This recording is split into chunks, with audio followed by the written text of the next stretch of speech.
கிதியோனுக்கு என்ன செஞ்சு முடிச்சாரு? என்ன செஞ்சு முடிச்சாரு கிதியோனுக்கு? கிதியோன் சொன்னாரு, நான் வடவருக்கு என்ன பண்ணணும், இங்கதான் இருக்கணும்னு சொன்னாரு. அதே போல அவர் இருந்தாரு. நான் கொடுக்கறது என்ன பண்ணீங்க, சாப்பிடணும்னு சொன்னாரு. அவர் என்ன பண்ணாரு, அங்க நின்றாரு, கோலை நீட்டினாரு. அது என்னவாயிடுச்சு, அக்கினியா அதை பட்சித்தது அப்படின்னு சொல்லி பார்க்கிறோம். இன்னைக்கு உங்க வாழ்க்கையில ஒரு காரியத்தை ஆண்டவர் சொல்லி இருக்கிறார் அப்படின்னா அவர் செய்து முடிக்கிற வரைக்கும் உங்களை விட்டு விலகி போக மாட்டார். ஆமென் சொல்லுவோம், ஆமென் சொல்லுவோம். இன்னைக்கு நீங்க சொல்லலாம், என் சூழ்நிலை எனக்கு சாதகமா இல்லை, நீங்க சொல்லலாம். எவ்வளோ வாக்கு தத்தத்தை எனக்கு கொடுத்திருக்கிறாரியா, ஒரு வாக்கு தத்தை கூட என் வாழ்க்கை இன்னைக்கு வரைக்கும் நீங்க நடக்கல, நீங்க சொல்லலாம்.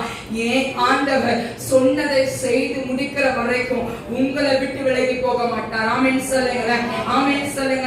போன மாதம் வாக்குத்தத்தத்தை கொடுத்தாரியா, திறந்த வாசல் உனக்கு முன்னாடி வச்சிருக்கேன்னு சொன்னாரு. எனக்கு 1ஆம் தேதியில இருந்து 31ஆம் தேதி வரைக்கும் என் வாழ்க்கை என் ஆண்டவர் எனக்கு செஞ்சாரு. ஆவிக்குரிய வாழ்க்கையா இருக்கட்டும், உலக காரியமா இருக்கட்டும், ஆசீர்வாதத்தை எனக்கு ஆண்டவர் கொடுத்தார் அப்படின்னா கொடுக்கப்பட்ட வாக்கு தத்தங்கள் ஒன்னும் தரையில விழுந்து போவதில்லை. சொல்லுங்க, ஆமென் சொல்லுங்க. அவர் பொய் சொல்லுகிற தேவன் அல்ல. எவ்வளவு வேலை இருக்குமா தூதனுக்கு.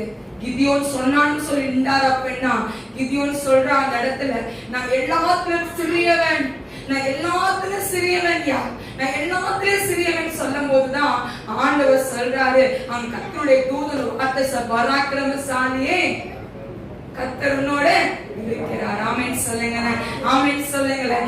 இன்னைக்கு ஏன் ஆண்டவர் ஒரு தூதனை உங்க வீட்டுக்கு முன்னாடி அனுப்புறார்? ஆமென் சொல்லுங்களேன். உங்களுக்கு சொல்லப்பட்ட வாக்கு தத்தத்தை அவர் நிறைவேற்றுவதற்காய் அவர் கடந்து வருகிறார். ஆமென் சொல்லுவோமா, ஆமென் சொல்லுவோமா. அங்க ஒரு அழகான ஒரு வார்த்தை இருக்கு, பார்ப்போம். அந்த 6ஆம் அதிகாரத்துல 22ஆம் வசனத்தை வாசிப்போம். கர்த்தருடைய தூதன் என்று கண்டேன். ஐயோ கர்த்தராகிய ஆண்டவரே, நான் கர்த்தருடைய தூதனை முகமுகமாய் கண்டேனே என்றான்.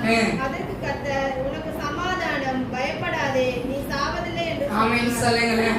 தூதனை பார்க்கலாம் என்ன ஆக மாட்டீங்க, நீங்க சாக போறது கிடையாது. ஆமென் சொல்லுங்களேன். இன்னைக்கு நீங்க கேட்க போறீங்க, கர்த்தராய முகமுகமா பார்க்க முடியாது நம்மளால, ஆனா ஏன் ஆண்டோட சாயல பார்க்க முடியும். இந்த தூதனை முகமுகமாய் பார்ப்பதுனா என்ன ஆக மாட்டீங்க, சாக போறது கிடையாது. ஆமென் சொல்லுங்க பாப்போம், ஆமென் சொல்லுவோமா, ஆமென் சொல்லுவோமா. இன்னைக்கு ஏன் ஆண்டவர் உங்க வாழ்க்கையில சொல்லப்பட்ட காரியத்தை, கொடுக்கப்பட்ட வாக்கு தத்தத்தை ஏன் ஆண்டவர் நடத்தி கொடுக்க போறார். ஆமென்.